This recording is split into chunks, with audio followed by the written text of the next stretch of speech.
तो दोस्तों, अगर आप भी एक 11th स्टैंडर्ड के स्टूडेंट हैं तो आपको भी लग रहा होगा डर, क्योंकि कुछ ही दिनों के अंदर यूनिट टेस्ट यानी second unit test exam start हो रहे होंगे और उसके एक महीने के अंदर ही अंदर आपके फाइनल एग्जाम्स भी हो जाएंगे और उसी के कुछ दिनों के अंदर अंदर आप 12th में ऑफिशियली एंटर कर पाओगे। और 12th में जैसे ही आ जाओगे तो शुरुआत के दिनों से ही एक टेंशन का माहौल अपने आप बिल्ड हो जाता है, क्योंकि आप सभी लोग जानते हैं कि 12th में आने के बाद क्या होता है, बोर्ड एग्जाम्स की तैयारी जो है वो शुरू करनी पड़ती है और आपके ऊपर एक एक्स्ट्रा प्रेशर आ जाता है कि हम 12वीं का बोर्ड एग्जाम कैसे देंगे। लेकिन 12वीं की बात तो तब करेंगे जब आप ऑफिशियली 12वीं में चले जाओगे और उसके लिए तो हमने सारा इंतजाम इस चैनल जेआर कॉलेज के ऊपर कर रखा है। लेकिन आज हम बात कर रहे हैं प्रॉपरली 11th स्टैंडर्ड के स्टूडेंट्स के बारे में, जो साइंस में भी हो सकते हैं, कॉमर्स में भी हो सकते हैं या फिर कोई और स्ट्रीम जैसे कि आर्ट्स में भी हो सकते हैं। तो ये वीडियो सभी के लिए कॉमन होने वाला है। तो अगर आप 11वीं के बच्चे हो तो इस वीडियो को जरूर से एंड तक देखना। तो चलिए इस वीडियो की शुरुआत करते हैं। नमस्कार दोस्तों, मैं हूं राहुल जायसवाल एंड स्वागत है आप सभी का हमारे इस बेहतरीन से चैनल में जिसका नाम है जेआर कॉलेज।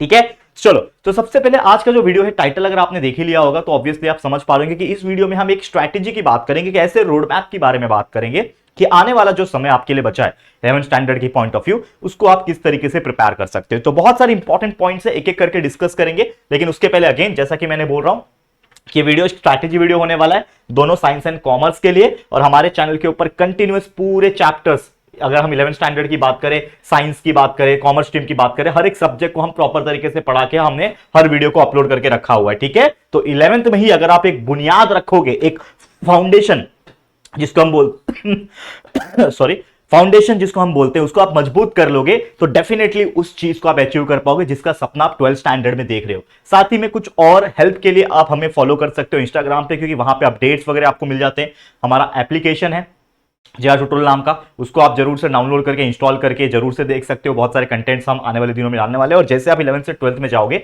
तो हमारा एक प्लानिंग है कि आपके लिए एक प्रीमियम बैच लेकर आए इस एप्लीकेशन के ऊपर। जिस प्रकार 12वीं के बच्चे अभी फ्री में यूट्यूब पे एंजॉय कर पा रहे हैं, उसी प्रकार आप भी हमारे ऐप पे जुड़ के प्रीमियम तरीके से पढ़ाई कर पाओगे आने वाले दिनों में, यानी जब आप 11th से 12th में जाओगे। तो उसकी प्लानिंग चल रही है, तो बस बने रहना हमारे साथ। तो चलिए फटाफट पॉइंट्स डिस्कस कर लेते हैं एक एक करके। तो कुछ इंपॉर्टेंट पॉइंट जो सबसे पहले देखना है कि देखो, ये जो वीडियो आपको मिल रहा होगा ये लगभग जनवरी मिडल में मिल रहा होगा, यानी जनवरी भी लगभग 15 दिन बीत चुका है।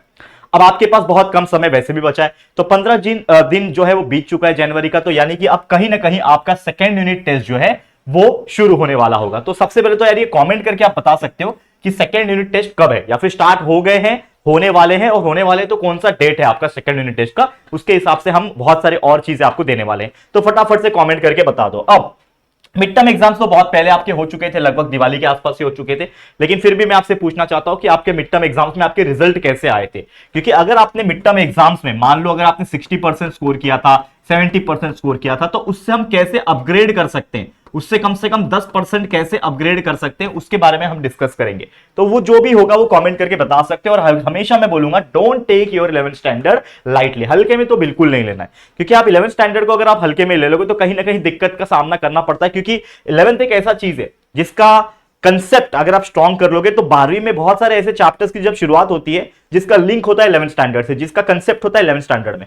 तो जो बच्चे ने 11th को सीरियसली नहीं लिया, बिल्कुल अच्छे से पढ़ाई नहीं किया, उसको 12th समझ में नहीं आता। ठीक है, क्योंकि वो लोग बोलते हैं अरे यार क्या है, इसका बेसिक कंसेप्ट तो पता ही नहीं है। लेकिन जिन्होंने 11th को डीप में पढ़ा होता है उनको 12th को ऑटोमेटिकली समझ में आने में तकलीफ नहीं होती, धीरे धीरे इजिली समझ में आ जाता है। ठीक है, अब 11th स्टैंडर्ड जो है वो ऑब्वियसली 10th स्टैंडर्ड से बहुत ज्यादा डिफरेंट है। मैं ऑलरेडी बहुत बार बता चुका हूं कि 10वीं में आपने नॉर्मली लास्ट में एक महीना पढ़ लिया था तो पूरा 10th स्टैंडर्ड हो गया था। लेकिन 11th ऐसा नहीं है। 11th में हर एक सब्जेक्ट को अगर आप देखोगे तो काफी वास्ट है और काफी डीप में। खासकर मैं साइंस स्ट्रीम की बात करूं तो फिजिक्स जैसे सब्जेक्ट, केमिस्ट्री जैसे सब्जेक्ट इतना वास्ट है कि आप सोच भी नहीं सकते। तो ये जो चीजें हैं आपको ध्यान में रखना होगा। और आपका जो मेन टारगेट होना चाहिए फिलहाल में, वो क्या होना चाहिए आपके लिए, सिलेबस कंप्लीशन। मान लो कि अभी सेकंड यूनिट टेस्ट में जितने भी चैप्टर्स आने वाले हैं, 4 चैप्टर 5 चैप्टर जो भी आने वाले हैं, 3 चैप्टर, उसका पढ़ के कंप्लीट होना चाहिए। फाइनल एग्जाम में मान लो 7-8 चैप्टर आने वाले, उसका पढ़ के कंप्लीट होना चाहिए। यानी मेन दिमाग में आपके क्या होना चाहिए कि अभी मैं किस प्रकार से पढ़ूं कि मेरा सिलेबस ऑलमोस्ट पढ़ के कंप्लीट हो जाए, जिससे मेरे को नॉलेज रहे, कंसेप्ट रहे, और जब मैं 12th स्टैंडर्ड में एंटर करूं तो उस नॉलेज के दम पे थोड़ा सा मेहनत करूंगा तो डेफिनेटली 12वीं मेरा सक्सेसफुल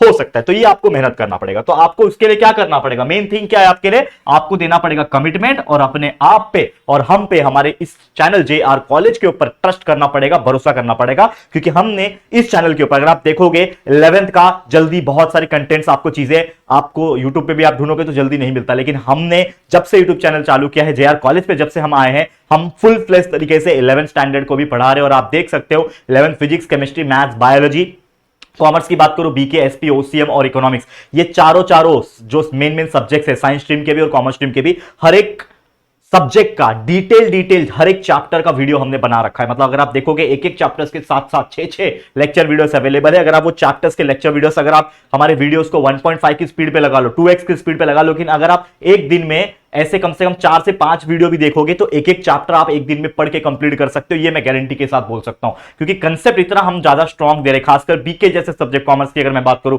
साइंस की मैं बात करूं, फिजिक्स केमिस्ट्री जैसे सब्जेक्ट, मैथ्स के सब्जेक्ट, तो ये अगर आप जब पढ़ोगे तो आपको खुद ही रियलाइज हो जाएगा। तो मैं आपसे अगेन अपील करना चाहता हूं 11th के अगर आप बच्चे हो तो जरूर से हमारे वीडियोस को देखो, 2x की स्पीड पे एक बार लगा के देखो, देखो कितना आसान तरीके से कम समय में आपको उस चैप्टर का नॉलेज हो जाएगा और डेफिनेटली आप आगे उसको बहुत अच्छे तरीके से लर्न कर पाएंगे, बाहर कर पाएंगे। ठीक है, तो ट्रस्ट जरूर से दिखाना। अब जैसे 11th एग्जाम जो है, अगर मैं बात करूं फिलहाल में हमारा टारगेट क्या है, सेकंड यूनिट टेस्ट और फाइनल एग्जाम, तो एक टारगेट बना के चलो यार, कम से कम 80-90 तो निकालना है, डिपेंडिंग अपॉन योर चॉइस। क्योंकि कुछ ऐसे बच्चे होते हैं जो बिलो एवरेज होते हैं तो शायद उनका टारगेट ही 60-70 होगा, लेकिन जो ऑलरेडी एवरेज थे, मीडियम से थोड़ा ज्यादा थे, तो अब वो बड़ा टारगेट करने की जरूरत है। तो आपको एटलीस्ट 80-90% का टारगेट करने की जरूरत है। तो सबसे पहले तैयारी करो यूटी की, यानी यूनिट टेस्ट की तैयारी करो, और सबसे पहले पता करो कि यूनिट टेस्ट में आपके कितने चैप्टर्स आने वाले। तो जितने भी चैप्टर्स आने वाले हैं उसके हिसाब से प्रिपरेशन करना अभी से स्टार्ट कर दो। मान लो कि अभी तक आपने सोचा नहीं था इस बारे में, ठीक है, लेकिन अभी से स्टार्ट करो, क्योंकि देखो अभी देखा जाए तो बोर्ड एग्जाम का माहौल चल रहा है, और आपके साथ कॉलेज में भी, अगर आप 11th के स्टूडेंट हैं तो आपके कॉलेज में भी 12वीं के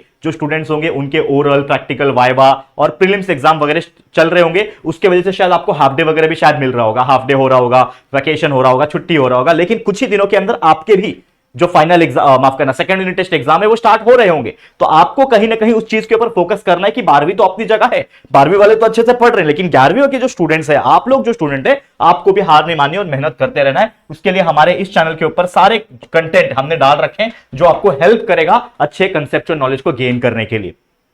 ठीक है, तो वो काम जरूर से कर लेना। तो सिलेबस वीडियो ऑलरेडी अवेलेबल है, जैसे ही आपका यूनिट टेस्ट स्टार्ट हो जाएगा, ऐसा मैं मान के चलता हूं कि लगभग 20 या 25 तारीख से स्टार्ट हो रहा होगा, क्योंकि एक दो बच्चे से जब मैंने बात किया, कुछ बच्चों का लेट शुरू हो रहा है, 20 या 25 तारीख के आसपास से। तो मान लो 20 तारीख से भी शुरू हो रहा है, तो 20 से अगर बात करें तो 25-26 तक आपके सेकंड यूनिट टेस्ट एग्जाम खत्म हो जाएंगे। तो एक बार जनवरी समझ लो खत्म हो गया तो आपका सेकंड यूनिट टेस्ट खत्म, फिर आपका सीधा मेन फोकस कहां हो जाएगा, फाइनल एग्जाम में, जो कि 1-1.5 महीने के अंदर हो जाएगा। तो आपको क्या करना है, सबसे पहले तो यार छोटे क्वेश्चन से स्टार्ट करो। जितने भी ऑब्जेक्टिव क्वेश्चन है, फिजिक्स उठाओ, केमिस्ट्री उठाओ, मैथ्स उठाओ, बायोलॉजी उठाओ। मैथ्स में तो वैसे एमसीक्यूज बहुत कम पूछते हैं, लेकिन मैं बात कर रहा हूं मेन सब्जेक्ट की। सेम कॉमर्स में भी जो ऑब्जेक्टिव क्वेश्चन है, चाहे वो फिल इन द ब्लैंक्स वाले क्वेश्चन हो, एमसीक्यूज बेस्ड क्वेश्चन है, ऑड मैन आउट वाले क्वेश्चन है, ट्रू और फॉल्स वाले क्वेश्चन है, कोरिलेशन वाले क्वेश्चन है, मैच द फॉलोइंग वाले क्वेश्चन है, ये सभी जो ऑब्जेक्टिव टाइप के क्वेश्चन है, सबसे पहले तो उनको आप पढ़ना शुरू करो। क्योंकि अगर आपने हमारे वीडियोस देखे, जैसे मैंने बोला, कंसेप्ट समझ में आ गया तो ये पढ़ने में एकदम आसान हो जाएगा। और बहुत बार ऐसा होता है कि बहुत सारे फिलअप्स और ऑब्जेक्टिव टाइप के क्वेश्चन जब माइंड में बैठ जाते हैं ना, तो उसका इस्तेमाल आप जो मेन क्वेश्चंस होते हैं उसमें भी कर सकते हो, क्योंकि कहीं ना कहीं वही सब लाइंस आपके क्वेश्चन आंसर्स में भी जिक्र होती है उस चीज की, तो ये आपको बहुत काम आएगा। वही अगर मैं क्वेश्चन आंसर्स की बात करूं, लॉन्ग पैटर्न क्वेश्चन की बात करूं, डिस्टिंग्विश बिटवीन जरूर से देख लेना। बहुत सारे कॉमर्स के ऐसे होते हैं कि जिसमें डिस्टिंग्विश होता है कि क्या होता है, इंटरेस्ट क्या होता है, कंपाउंड इंटरेस्ट क्या होता है, डिबेंचर क्या होता है, ऐसे बहुत सारी चीजें हैं। मैं तो कॉमर्स वाला नहीं हूं, लेकिन फिर भी ऐसे बहुत सारी चीजें मैं बता सकता हूं। तो ये आपको समझना पड़ेगा कि जो जो इंपॉर्टेंट चैप्टर्स है, खासकर हम जो वीडियोस बनाते हैं तो बनाते बनाते भी आपको पढ़ाते पढ़ाते भी बता देते हैं कि हाँ ये कर लो, ये बहुत इंपॉर्टेंट है। तो चाहे डिस्टिंग्विश बिटवीन हो, चाहे गिव रीजन हो, चाहे शॉर्ट नोट्स हो, डिस्क्राइब वाले क्वेश्चन है, खासकर डायग्रामेटिक बेस्ड क्वेश्चन तो बहुत इंपॉर्टेंट है। और खासकर जो बायोलॉजी जैसे सब्जेक्ट है उसमें डायग्राम्स बहुत पूछे जाते हैं, तो ये क्वेश्चन को जरूर से करना। न्यूमेरिकल्स हो सकते हैं फिजिक्स में, केमिस्ट्री में, इसके ऊपर थोड़ा फोकस करना, मैथ्स के एग्जांपल्स प्रैक्टिस करना। तो जितना आप करोगे उतना आपका प्रैक्टिस होगा, उतना आपका मन लगा रहेगा और डेफिनेटली अच्छे मार्क्स आपके आने शुरू हो जाएंगे। इमेजिन करो ना यार, अब तक आपने कभी 60-70% नहीं लाया, मान लो 10वीं में भी नहीं आया होगा, लेकिन अगर आप ठान लोगे और 11th में अगर आप 60-70% के ऊपर लाने लगोगे तो डेफिनेटली ये मान के चलना कि 12वीं में आपके अच्छे ही आएंगे। क्योंकि जिसका 11th अच्छा होता है, 70% 11th में अगर आप लाओगे तो ऑब्वियसली 12th में उससे ज्यादा ही लेके आओगे, क्योंकि 12th में और ज्यादा सीरियसनेस आती है और 12th में अच्छे निकालोगे मार्क्स, बोर्ड एग्जाम में अच्छे आएंगे, डेफिनेटली मनचाहा कॉलेज मिलेगा, आगे जाके कॉम्पिटिटिव एग्जाम्स की तैयारी करोगे, नीट, जेईई वाली MSTCT, उसके लिए भी हेल्प हो जाएगा। ठीक है, तो उसके लिए क्या करना है, सबसे पहले एक टाइम टेबल बना लो, एक अच्छा शेड्यूल तैयार कर लो। 3 डे रूल फॉलो कर सकते हो। ये क्या होता है कि एक सब्जेक्ट को 3 दिन लगातार पढ़ो। इससे क्या होता है, उस 3 दिन में खाली उस सब्जेक्ट के बारे में दिमाग में घूमता रहेगा, फिर ब्रेक ले लो और उसके बाद 3 दिन दूसरे सब्जेक्ट, फिर ऐसे 3-3 दिन का स्ट्रैटेजी बना सकते हो। ये मेरा तरीका है, लेकिन आप लोग अपना चाहो तो कर सकते हो। वीडियोस देख के कंसेप्ट क्लियर करो। ठीक है, अपना खुद का नोट्स बनाते चलो। जब भी आप कोई चीजें वीडियो देखते हो तो एक रफ नोट्स बनाते रहना। मैं ऐसा नहीं बोल रहा हूं कि एकदम सजाओ नोट्स को, एकदम अच्छे से हैंडराइटिंग में किया और एकदम जैसे लड़की लोग वो स्पार्कर पेन करते हैं। आई डोंट नो कि सब लड़की आज के डेट में करती है, लेकिन हमारे टाइम में कुछ लड़कियां ऐसी थी जो स्पार्कर पेन लेके आती थी, अलग अलग कलर, रंग बिरंगा स्केच पेन। अरे भाई, प्रेजेंटेशन थोड़ी करना है, हमको अपने लिए पढ़ना है। इतना समझ में आना चाहिए कि नोट्स जो है हमको खुद को समझ में आए, बाकी बाजू वाले को समझ में नहीं आ रहा है, हमको कोई फर्क नहीं पड़ता। तो हमें इस हिसाब से पढ़ना है बच्चे, ये चीज ध्यान में रखो। ठीक है, स्टडी टाइम थोड़ा सा इंक्रीज करो। मान लो दिन में खाली 1-1.5 घंटा पढ़ते थे, अब टाइम आ गया थोड़ा पढ़ाने का, लास्ट का टाइम है, 2 महीना मेहनत कर लोगे फिर तो यार थोड़ा सा स्टार्टिंग के टाइम मजा ही रहेगा। तो 2-3 महीना ही है, थोड़ा सा मेहनत कर लो बच्चा। 2-3 महीना भी नहीं, 1.5-2 महीना ही बचा है। ठीक है, तो अपने स्टडी टाइम को 1.5 घंटे से 3 घंटे पे आ जाओ। मतलब एटलीस्ट 3 से 4 घंटा डेली आप स्टडी करोगे तो आपको बहुत ज्यादा बेनिफिशियल रहेगा। साथ ही में एक अच्छी हैबिट डालने के लिए बोल रहा हूं आपको, अच्छा खाना खाओ, गुड फूड, यानी अच्छा अगर खाना खाओगे दिमाग में वही चीज घूमेगा।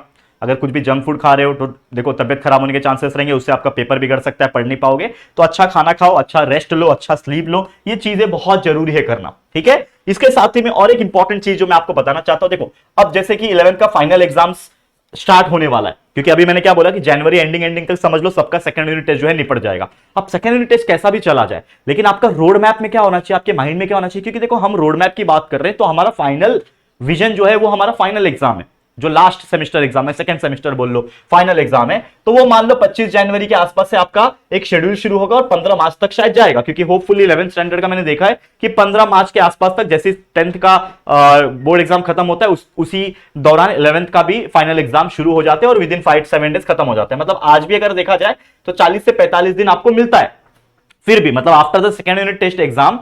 ठीक है ना, आफ्टर सेकेंड यूटी के बाद भी आपको लगभग 40-45 दिन मिल रहे हैं। तो मतलब अगर हम देखा जाए, हमारे मेन 5 सब्जेक्ट होते हैं। साइंस की बात करें, फिजिक्स, केमिस्ट्री, मैथ्स, बायोलॉजी होता है, इंग्लिश और हिंदी ले लो, एसपी, ओसीएम, बीके, इकोनॉमिक्स होता है, कॉमर्स के लिए इंग्लिश ले लो। तो मेन देखा जाए तो 5 दिन है। तो अगर मेरे पास 45 दिन भी है 5 सब्जेक्ट के हिसाब से, मेरे को हर सब्जेक्ट को पढ़ने के लिए 9 डेज मिल रहे हैं, जो कि मोर देन इनफ है। 9 दिन, जैसे मैंने बोला कि 3-3 के स्लॉट में, 3-3 दिन के स्लॉट में आप 3 बार पढ़ पाओगे। तो एक 3 दिन का कंटिन्यूस स्लॉट रखो, 3 दिन में सिर्फ फिजिक्स पढ़ो, तो हो सकता है 3 दिन के अंदर आप कम से कम 3 चैप्टर पढ़ पाओ। ठीक है, फिर अगला 3 दिन कोई और सब्जेक्ट पढ़ लो तो चेंजेस आ जाएगा। पहले फिजिक्स पढ़ लिया, अब बायोलॉजी पढ़ लो, मैथ्स पढ़ लो। तो ऐसे 3-3 दिन का स्लॉट बनाओगे, विद इन 45 डेज जो आपका खत्म हो रहा होगा उसमें आपके सारे सब्जेक्ट, सारे चैप्टर्स पढ़ के हो जाएंगे, बल्कि रिवीजन करके भी हो जाएगा। मैं इसमें रिवीजन इंक्लूड नहीं कर रहा हूं, लेकिन लास्ट में तो आपको रिवीजन करना ही पड़ेगा, क्योंकि पढ़ लो कितना भी अच्छी तरीके से, जब तक प्रैक्टिस नहीं करोगे, जब तक रिवीजन नहीं करोगे, तब तक अच्छा नहीं हो सकता। तो आपको रिवीजन करना पड़ेगा। ठीक है, तो जब भी आप रिवाइज करने बैठो, स्टडी करने बैठो, आपके नोट्स के ऊपर आपका प्रॉपर तरीके से क्या होना चाहिए, फोकस होना चाहिए।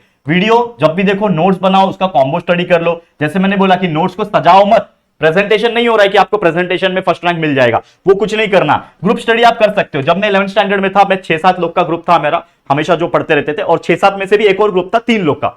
हम 3 दोस्त लोग जो करीब रहते थे, मतलब आसपास ही रहते थे। तो 3 दोस्त हमने मिलके क्या खरीदा था, एक बोर्ड खरीदा था, छोटा व्हाइट बोर्ड। आपको अगर याद होगा, JR ट्यूटोरियल्स चैनल की शुरुआत कैसे हुई थी, अगर आपको पता है, हमारा मेन चैनल JR ट्यूटोरियल्स। जब लॉकडाउन का दिन था तो मेरे पास जो छोटा बोर्ड था जिसपे हम वीडियो बनाते थे, वही हमारा बोर्ड था, जिसको मैंने 11th-12th में खरीदा था, तब जाके हम उसमें स्टडी करते थे। तो वो मेरे पास घर में पड़ा रह गया था, उसी का इस्तेमाल करके मैंने YouTube चैनल की शुरुआत की थी, JR ट्यूटोरियल्स की। और आज देखो लगभग 2 मिलियन के करीब है हम लोग। तो ये छोटी सी जर्नी एक चेंजेस ला सकती है, क्या पता आपके लाइफ में भी क्या हो जाए, आई डोंट नो। लेकिन अच्छा करोगे, अच्छा सोचोगे, मेहनत करोगे, डेफिनेटली लाइफ में अच्छा ही होगा। ठीक है, तो ग्रुप स्टडी कर सकते हो। जैसे मैंने बोला कि हम 3 लोग का ग्रुप था, जो हम खासकर मैथ्स और न्यूमेरिकल्स, जैसे फिजिक्स के न्यूमेरिकल, केमिस्ट्री के न्यूमेरिकल्स हम करते थे। हम साइंस स्ट्रीम वाले थे, तो सेम कॉमर्स वाले भी कर सकते हो। आपका जो बैलेंस शीट होता है 11 कॉमर्स के बीके सब्जेक्ट के लिए, वो आप बना सकते हो। जो भी चीजें हैं वो आप कर सकते हो। टाइम मैनेजमेंट जरूर से सोचना, इसके ऊपर अलग से वीडियो मैंने कई बार बना रखा है। आप सर्च करो time management by JR tutorials, आपको मिल जाएगा, मेन वाले चैनल पे बना रखा है। और भी चाहिए तो आप कमेंट करके बता सकते हो कि सर हमारे लिए भी 11th के लिए भी टाइम मैनेजमेंट बना लो, मैं बना दूंगा, कोई दिक्कत की बात नहीं। वीडियो बनाने में कभी कमी नहीं रखता, मैं रात को 12 बज रहे होते तो भी मैं आता हूं ऑफिस में, वीडियो बना के जाता हूं।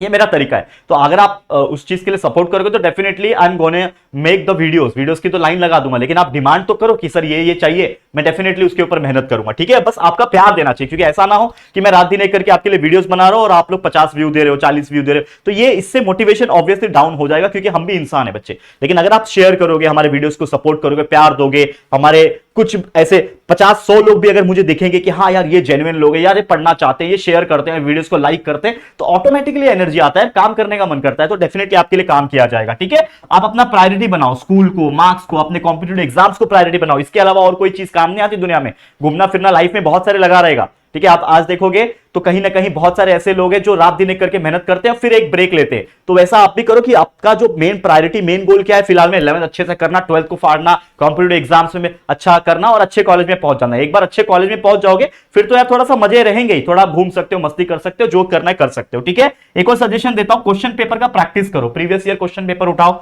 अगर आपके लाइब्रेरी वगैरह में होंगे, कॉलेजेस में उससे उठाओ या फिर इंटरनेट वगैरह पे आपको मिल जाएगा, तो जरूर से आप प्रीवियस ईयर क्वेश्चंस उठा के थोड़ा मॉक टेस्ट वगैरह दे सकते हो, प्रैक्टिस कर सकते हो, इससे आपको बहुत हेल्प हो जाएगा। तो ये सब चीज करोगे तो डेफिनेटली आपको बहुत अच्छा फील होगा। उम्मीद करता हूं कि ये चीज आपको बहुत अच्छे से समझ में आ गई होगी। तो बस दोस्तों यही बोलना था, वैसे तो मैं बोलूंगा तो बोलते रह जाता हूं आधे घंटे तक, लेकिन 15-16 मिनट्स का वीडियो हो चुका है, तो अभी ये वीडियो को हम स्टॉप करते हैं, एंड करते हैं। उम्मीद करता हूं जो मेरा भावना था आप तक पहुंचने का कि यार देखो अब 11th में आपको सीरियसनेस होना है, और जैसा आप डिमांड करते कि सर रोड मैप लेके आओ, रोड मैप लेके आओ, स्ट्रैटेजी लेके आओ, तो फाइनली ये वीडियो आपको मिल गया है। अब इसके अनुसार आप लोग पूरा कंसिस्टेंट हो जाओगे, पूरा अपना जो विजन है एकदम शार्प कर लोगे, नो डिस्ट्रैक्शन, नो डिस्टर्बेंस, बस पढ़ना है, अच्छा स्कोर करना है 11th में, 12th में एंट्री लेना है, और 12th में स्टार्टिंग से ही पढ़ना स्टार्ट कर देना है, क्योंकि 12वीं जितना जल्दी स्टार्ट करोगे उतना जल्दी पढ़ के कंप्लीट होगा, रिवीजन अच्छा कर पाओगे, अच्छा स्कोर कर पाओगे 12वीं में, और मनचाहा कॉलेज लेकर आओगे। और एक बार मनचाहा कॉलेज मिलता है, पता है ना क्या होता है, फिर तो अच्छे ही बल्ले बल्ले हो जाती है लोगों की, तो वो चीज ध्यान में रखना है। ठीक है, तो ऑल द वेरी बेस्ट, आज के लिए इतना ही। ये वीडियो अगर आपको पसंद आया होगा, हमारी मेहनत आपको पसंद आई होगी, तो प्लीज वीडियो को लाइक कर देना, शेयर करना अपने दोस्तों के साथ, और अगर पहली बार आए हो चैनल पर, अभी तक चैनल को सब्सक्राइब नहीं किया है, तो फटाफट से हमारे चैनल को सब्सक्राइब करके बेल आइकन को प्रेस कर देना। ठीक है दोस्तों, तो चलो फिर जल्दी मिलेंगे एक और नई वीडियो में, तब तक के लिए thank you and good bye.